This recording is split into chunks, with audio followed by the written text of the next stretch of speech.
We now have a very interesting prognosticator, a pundit, a man who's been prescient in seeing the future of all things media. Ken Auletta, why don't you join me on stage and we'll have a little fireside chat, or chat of the drape-side chat or something. Welcome, Mr. Ken Auletta, please.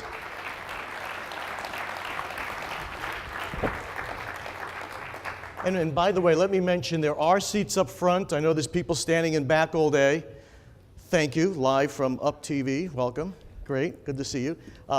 Please come to the front, don't be shy. Yes, thank you all for coming down. There are seats available in the front. Ken, nice to see you, and thank you for coming. So Ken is one of the true, as I mentioned, pundits of media, observers. He writes a regular column for New Yorker magazine, has come out with many books, two seminal books and two great favorites of mine. One is Three Blind Mice, which really described the downfall of the three television networks in great and articulate detail. And then the second book, Google, The World as We Knew It, which really kind of juxtaposed the new world and the old world in so many ways. So Ken is here today, and we're very appreciative of you being here. And maybe kind of from a big picture, Ken, macro view, where do you see this all going, the advertising world, the media world? And we'll drill down kind of down the funnel a little bit, but in the big picture view, where do you see things kind of going? Well, I mean, you have to start with mobile, it seems to me. 5 billion cell phones in the world at the end of this year. Google put out a report the other day which said that 40% of all the YouTube videos are downloaded or used or accessed on mobile devices. Right. That's an extraordinary figure. Obviously, that leads to advertising, because one of the big questions is, how do you advertise on mobile devices? Right. And it seems to me that advertising, you could look at it both good news and bad news. The good news is that you have many more options as to where platforms you can appear on. Sure. Witness this convention. Right. And obviously more desperation, particularly among legacy media, for advertising dollars. So there's pressure on them to try and court various advertisers. The negatives or the downsides are, how do you advertise on mobile devices without turning people off? Right. And then you got government pressures, and government pressures relate to privacy.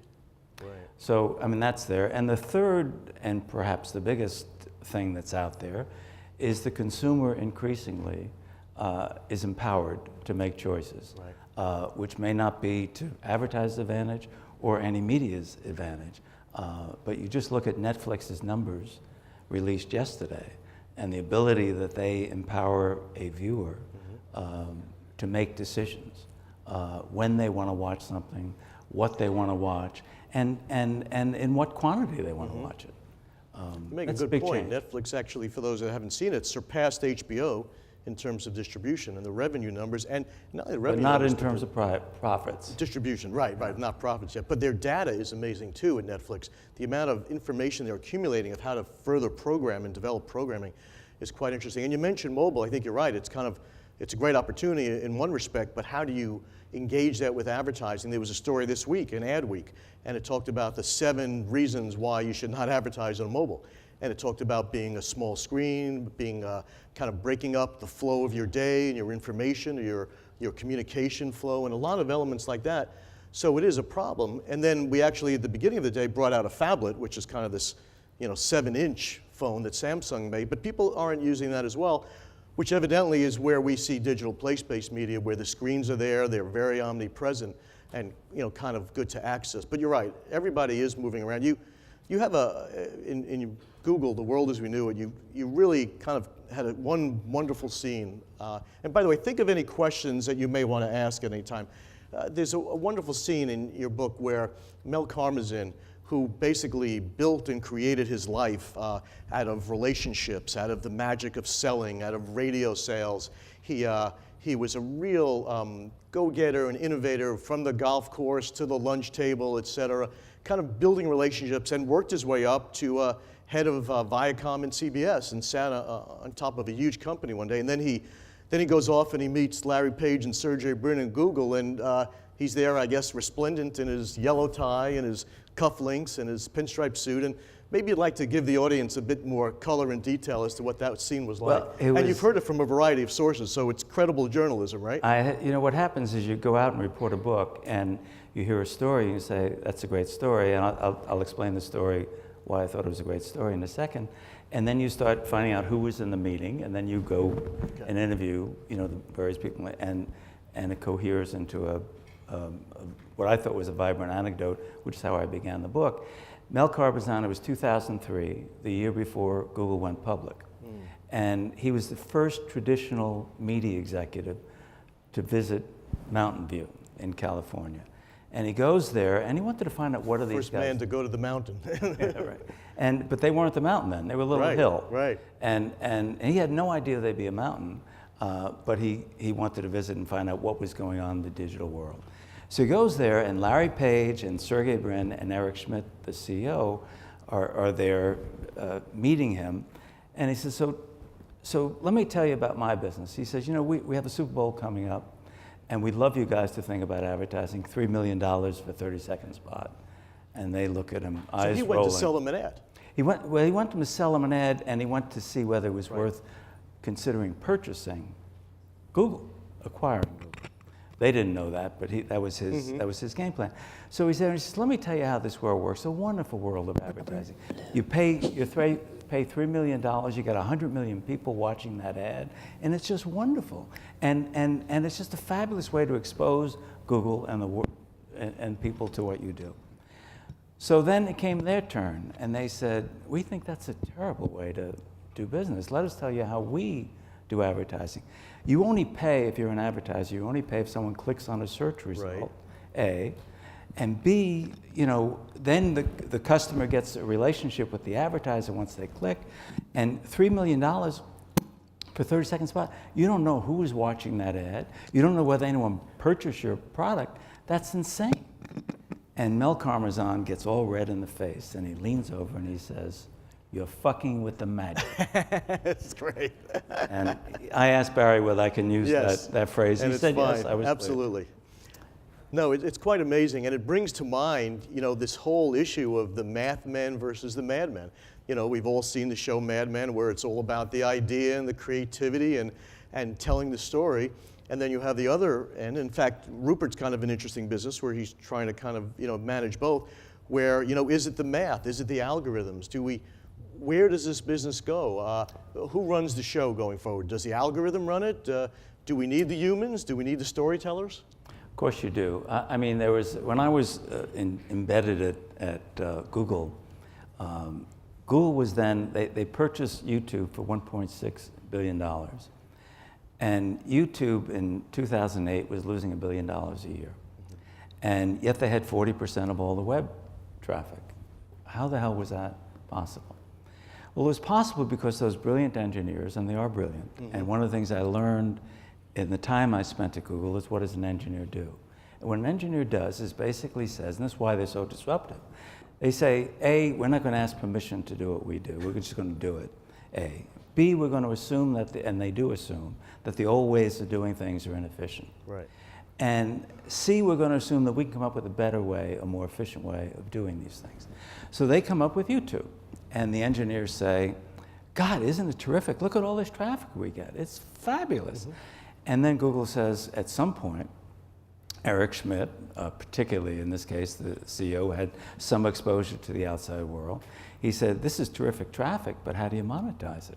And the truth is, guys, that people don't want to put their friendly ads next to an unfriendly user-generated piece of content of your dog taking a shit. So we need friendly ads. So what has YouTube done in the intervening 4 years?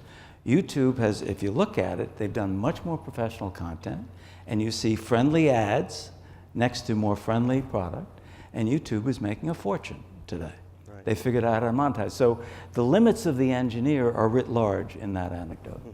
So that's kind of a very important lesson where, yes, the engineering is important, of course the data that's driven by that, but we still need the storytellers, the creative, the curators, the people, the humans that could add. And I think a lot of the challenge that we have in the media world going forward is the balance of that.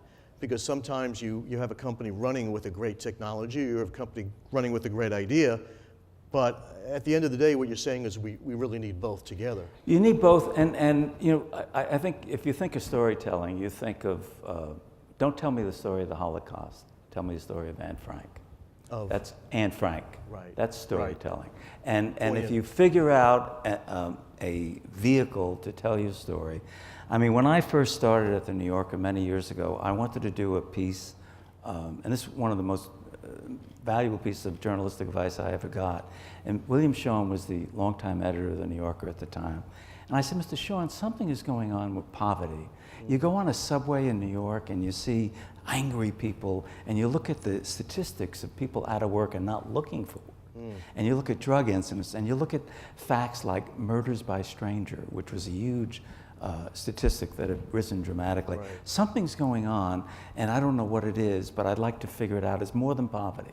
So he says, he looked at me and he said, he sounded a little like Peter Lorre, and he said, Mr. Auletta, that's a very, and they called you Mr., that is a very interesting sociological yak piece.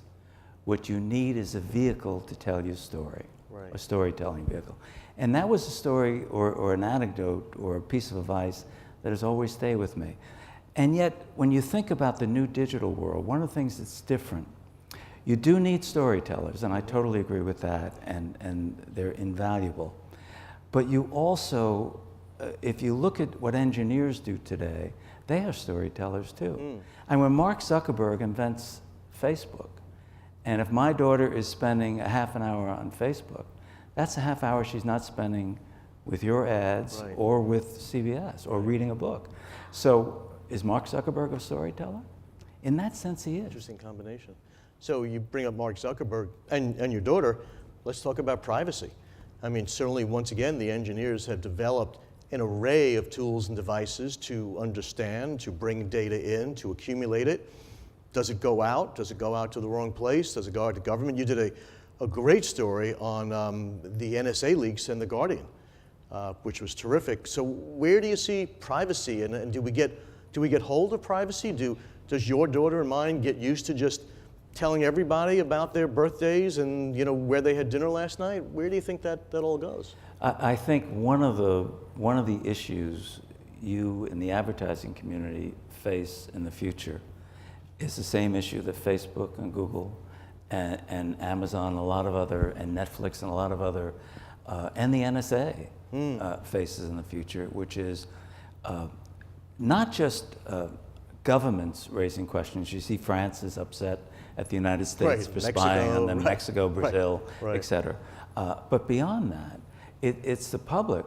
If the public comes to a sense that there is too much data about me, or I don't want my kids' Facebook's postings or tweets to someday appear when an employer is interviewing them for a job, sure. That gets the fundamental privacy. And yet the tension is that one of the things that Mel Karmazin didn't understand and Google did, and that an engineer understands, is data is they think of it as virtuous. They think it is just unbelievable the things you could do with data. And from an advertising point of view, it's unbelievable for you. Sure. I mean, it's wonderful you could actually have a better sense of predicting where to put your money, your advertising dollars, so you get better results. Much more targeted, sure. Okay, and that's wonderful. On the other hand, do I want people targeting ads at me knowing that I own a certain make of car or something else about me that maybe I didn't want them to know or didn't know they knew? And so you're going to get that issue, and it's not, one of the things that makes it even more complicated is that different governments around the world have different values. So in the European Union, privacy is a much bigger issue than it is here. And so you're going to have to be dealing not just with the US government, but the questions that other governments will raise. And not just advertisers, but obviously these digital companies. So you've got governments which certainly have an array of standards. I mean, China, Germany, Brazil, everybody's all over the board. In fact, Google was sued in Europe by the European Union. What about also the different demographics? For instance, you look at the millennials, which have kind of grown up putting a lot of their information online, which seem less embarrassed than we do. In fact, Jack Myers does a great study of the millennials, which is a very unique sect that is digital natives growing up. And do they see the world differently? Does privacy become less of an issue as the millennials are now sitting here, years hence, because they've grown up in this very transparent kind of fashion? It's less of an issue until it's not. And you don't know what that not will. Yes, and it could be cataclysmic or apocalyptic, right? Just take a look at the NSA thing. Right. And Edward Snowden releases these documents. The Guardian publishes them, the New York Times and ProPublica and Der Spiegel and others. And that gets out there. And what do you hear? You hear governments increasingly saying, and not just totalitarian governments, by the way, like China or Iran, but other governments saying, maybe the United States has too much influence over the internet. Maybe we need a walled garden, our own statewide internet. Right. So it is not inconceivable that issues like privacy or issues like the dissemination of information about Tiananmen Square, right? Or the mullahs in Iran, that information will be perceived as such a threat to those governments that those governments will set up walls. Right. And therefore the open internet that is so vital for your digital future may not be so open. It's interesting, you look at walls, because certainly when the wall was built between Germany, it kept communism and capitalism quite separate. And then what broke down the wall, in addition to all the other factors, was fax machines. Because the fax machines can send newspapers and articles across the wall. And I guess it's always a cat and mouse game where there may be technologies that'll always be trying to break down these walls that are set up. And it is kind of fascinating how everybody's always running after technology. You build security and then people break it down and you build it again. It's really interesting. Now, you mentioned about the Guardian and the NSA, and it was a great story, by the way. I loved where you had the editor of the Guardian actually had some guts and has broken a lot of very interesting stories lately.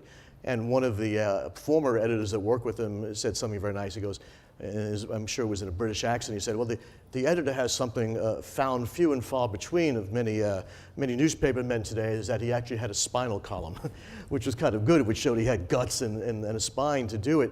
What about reportage? What about journalism? And evidently, it's so adjacent to advertising. Advertising has supported journalism. Every free market, free democracy needs a free press to keep it in check.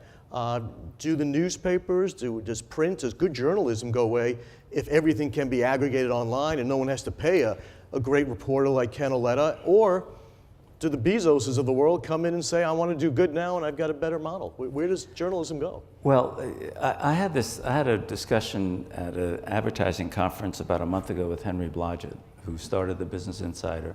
Right. And is a very smart guy, and he had written a post for the Business Insider saying this is the golden age of journalism. And I was asked by the moderator, did I agree with that? And I said yes and no, or yes but. It is a golden age in the sense that you got many more voices. I mean, how do we find out in detail about what was going on in the Arab Spring? We found about it from people with their tweets. Mobile and tweets. Right. And that's wonderful. And the fact that the public has many more ways of searching for information and getting information is wonderful. On the other hand, the point you make about investigative reporting, for instance, investigative reporting is very expensive. Right. And there's much less of it in the world today. And if you look at newspapers, which have 40% fewer employees today than they had 5 years ago, and I saw something online this morning, they're about to lose another $1 billion worth of ad revenues in the coming, or at the end of this fiscal year. And you say, and you watch them, and increasingly they're not covering state and local governments because that's expensive. Certainly TV does much less of that, local television. So you say, who is going to be the source of information? And let's say, so then Henry Blodgett will come back and say, well, the people who tweet or the people who blog will do that. The guy who broke, Glenn Birnbaum, who broke the Snowden stories, is a blogger out of Brazil. But he works for The Guardian, or he did until earlier this week. And the question is If you're a blogger and you've investigated a story and you want to get the defense secretary or his or her spokesperson on the phone, are you going to be able to do that for response? Right. And do you want to be able to publish something without a response from the other side? You don't. Right. And so you need institutional support. And The Guardian, when they did the Snowden story, they didn't just do what WikiLeaks wanted to do, and they had their documents, which is just throw it out there and let the public see it. They recognized the importance of curation, of editing, of sorting it out, and redacting, getting rid of things that might endanger people's lives. And that's the role of an editor. And let me just, if I can, just share one of my favorite stories. In 1995, I'm interviewing Andy Grove before the American Society of Newspaper Editors in Dallas. He was then the creator of Intel. Yeah, he was then the CEO of Intel, and a very brilliant guy. And then in '95, the internet was in its infancy. And I said, Mr. Grove, tell the 1,000 editors in this audience, and I knew he would do this, what their value is in a digital age that is emerging. And he looked and very dramatically said, 0. We don't need them. I can create my own newspaper, the Andy Grove newspaper. I'm interested in health, I'm interested in sports, I'm interested in business. I don't care about all these other things. And everyone in this audience, all these 1,000 editors are sinking lower and lower in their seats. 3 years later, at the World Economic Forum in Davos, I'm interviewing Andy Grove again on a stage, and I quoted what he had said. I said, Mr. Grove, you said to me 3 years ago the following: do you still agree with yourself? And he says, I don't. I was totally wrong. I said, why? He said, because I didn't understand how much information was out there and what help I would need to sort it out. For instance, I had no way to predict what was going to happen in Rwanda, where 800,000 people were massacred. And that's something I wanted to know, or Serbia. I needed to know that, so I needed curation. So what I realized, he said to me, was that the importance of editing and the importance of curation. And that's true today. I mean, think about how complicated it is to sort through what to watch, be it on Netflix or on your TV. You need curation, you need help. In fact, we had a little discussion about this last night where, it does become somewhat, in terms of curation, down to the brand. So you know now what to expect by Netflix. You know the quality of the characters, the quality of the dialogue, the quality of the plot line. And that's why brands are trying to aggregate, because you're right. But can we support good journalism? Can we support good reportage, which is an art and a science? It's about having people that know how to find the story where one doesn't exist, like Rwanda. It's about paying people to study something and be the expert, so when a story breaks, they're there. Do we end up continuing to support that, or is it just blogs and people with special interests that are sending out information? Well, one of the questions, I mean, I'm very hopeful about the Jeff Bezos buying the Washington Post, because and isn't Steve Jobs' wife is also investing in news now as well? She's investing in something, but then the Pierre Omidyar, who just said he's going to invest the same amount as Bezos, $250 million, in a new blog newspaper or online publication that is going to be mostly investigative reporting. In fact, he hired Glenn Greenwald, the blogger who broke the Snowden story. So when you have digitally educated people who are willing to spend money to experiment in ways that the legacy media was incapable of doing, either because they lacked the resources or because they lacked the education, the digital education to do that. That's a very exciting thing. As long as they understand that journalism is a very inefficient business. You wait for people to call you back, you wait to find a second source, you wait for airplane connections to be made, you wait to figure out, you edit who edits it, you editor who edits your piece and then comes back and says, well, you're missing the following, go do some more reporting. It's a laborious process. I remember when I was doing Three Blind Mice, the book you mentioned about the television networks, Larry Tisch owned CBS, and he goes to Rome and London with Howard Stringer, who was the acting president of news, and he goes to the London bureau and he sees, and CBS then had a London bureau, it doesn't today, and it's in someone's home, and he sees all these people sitting around, and Larry Tisch says to Howard Stringer, what are all these people doing? They're just sitting around. And Howard Stringer embarrassingly says, well, they're waiting for phone calls to be returned, they're waiting for plane connection, et cetera. And Larry Tisch came back and he said, close their own bureau. He didn't understand that, and there may have been waste there, and there probably was, but the truth is, it is inefficient. And one of the worries I've always had, the business people who sign your checks, do they understand Right. how inefficient journalism is, Right. A, and B, in the digital world, one of the menaces we face is because you can measure so much, you will know who is reading or watching what. Right. And you know they're going to be watching or reading stories about Kim Kardashian more than they are those investigative stories. Do you have a tolerance for that? Yeah, it's a matter of what's good for us or what do we want. You know, you could eat sugar all day, but it's not good Do you for have an editor who has a spine and an owner? Yes. More important, who has a spine. spine. Right, exactly. Which is maybe the Bezos who have, you know, conquered one world, now they want to conquer the good fight in some ways. Does anybody have any questions, by the way? I see Jack, please. Can we have a microphone for Mr. Myers? Thank you. It's coming.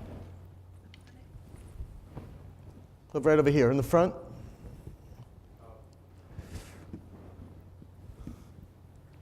Thanks. Ken, in Three Blind Mice, which I think was your first book? No, Okay. but thank you anyway. 1984? 91. 91.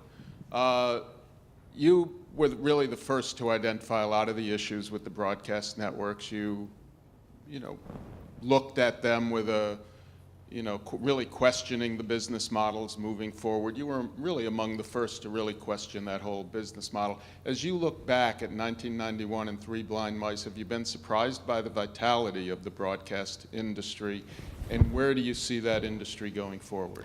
I have been. I thought the wheels would have come off broadcast television much sooner, and it hasn't. And one of the reasons it hasn't is because of retransmission consent.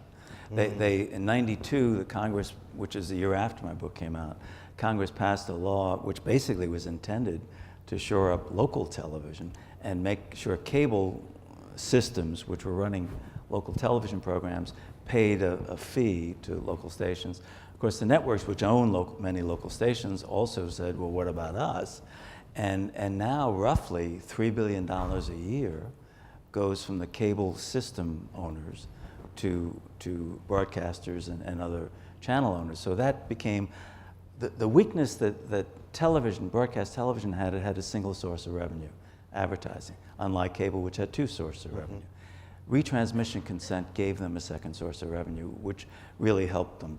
But now a question is, are they now at the point where they're menaced, not just them, but cable?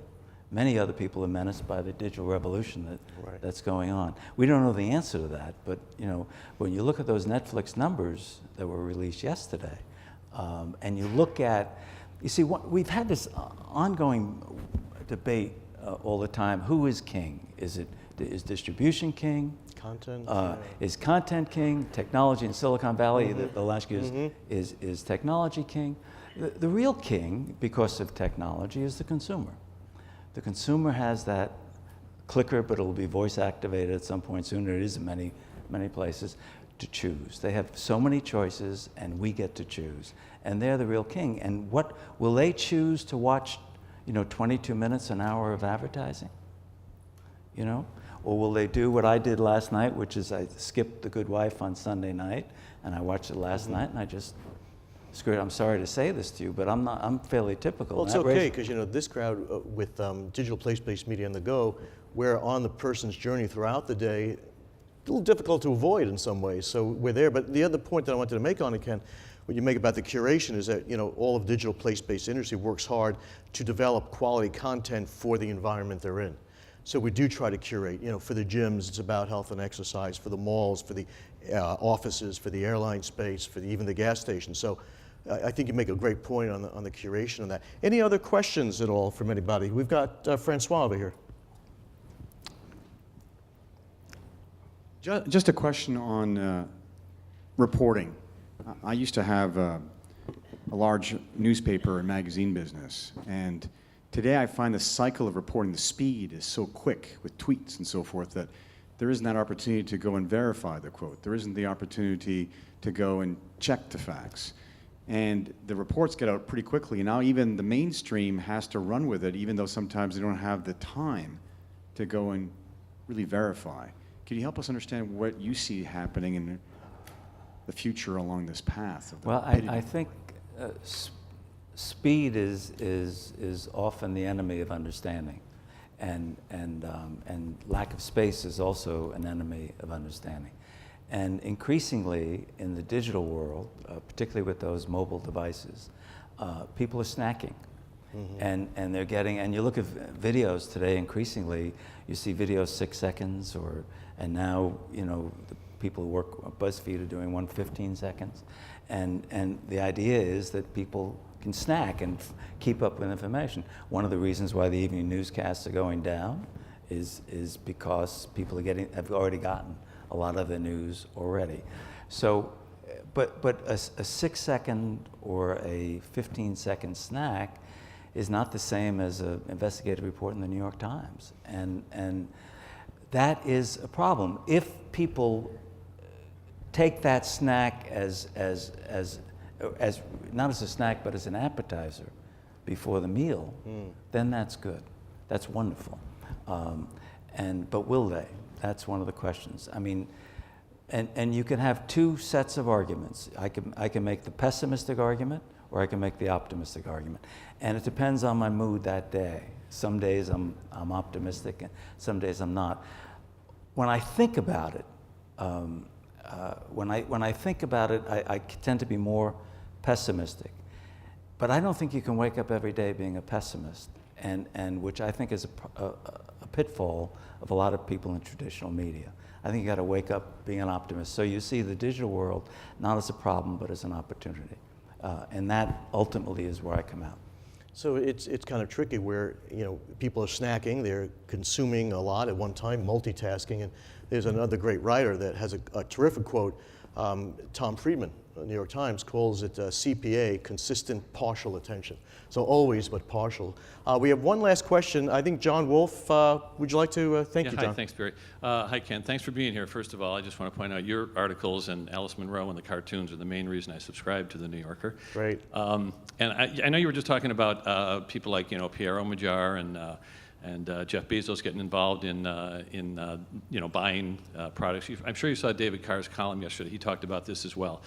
He talked about it, his words were, this is a profound reset in the print media industry. He pointed out that these guys are all internet entrepreneurs now getting involved in print. The irony being, of course, that they were the ones originally, killed it.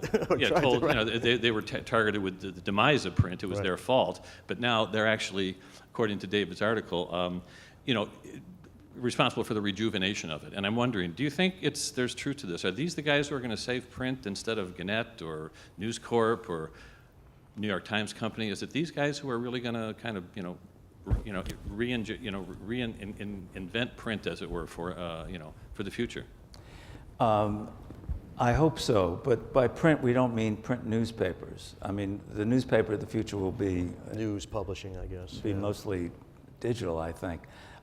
Though there is an audience that wants that portable newspaper to carry around and read, and particularly an older audience that will want that. I hope so. I hope that the Bezoses and the Pierre Omidyars and others of that world, or the people rich people who decided to invest in ProPublica, which is basically this wonderful investigative online publication, run by Paul Steiger, until recently the former editor of the Wall Street Journal, and that has since won several Pulitzer Prizes. And what they do is they partner with the New York Times and the Washington Post and the Wall Street Journal and others to do some of their stories and pool their resources, as they did on the NSA stories. So I'm hopeful about that, because the people who run, years ago when I started covering the media for the New Yorker in '92, and I would go out and I would look at newspaper websites, and the New York, all of them had websites back in the early '90s or by the mid '90s. But what were those websites like? They were typical legacy media kind of efforts. They were the editor of the newspaper is the editor of the website. Here's your instruction. You cannot break a story on the website until it appears in the newspaper. As if it was the same media. The next, is it the same? Right. And they were not people who were conversant with the digital world. And it's very hard for people from the analog media world to get it, to understand they need to hire engineers, because the engineer is, as I said before, a content creator or a storyteller. And so people like Bezos understand that in their instinct, in their very being. And hopefully they will invent some new ways to monetize the digital world. And one of the basic problems that the digital newspaper has, and I'll leave you with this statistic, because it's really a problem. The average reader of the New York Times spends roughly 35 minutes a day reading the New York Times. The average reader of the New York Times online spends a little over 30 minutes a month. So if you're an advertiser and you look at that, you say, I am not going to pay the same rate for that digital reader as I do for that newspaper reader. And until fairly recently, I don't know what the latest number is, but the number as of a year and a half ago was they paid roughly 10% for an ad CPMs. Right. that they would in the newspaper. And that is a big, and you have the same problem in mobile, Right. obviously. Less engagement, right. And so that's a real challenge. Can Jeff Bezos figure that out? I hope so. Well, I'd like to ask you, Ken, just stay for 1 second. I'd like everybody to know we're going to break for a moment, but you've got one last chance to win the 2 free tickets from RMG to any place in America. So when you go out, put your ticket stub, rip it off from your card, put it in the bowl, and then after, we're going to select a winner right here after the break. A great pundit, prognosticator, media expert, Ken Auletta, thank you so much. Really well done. Thank you, Ken. Great. Really enjoyed it.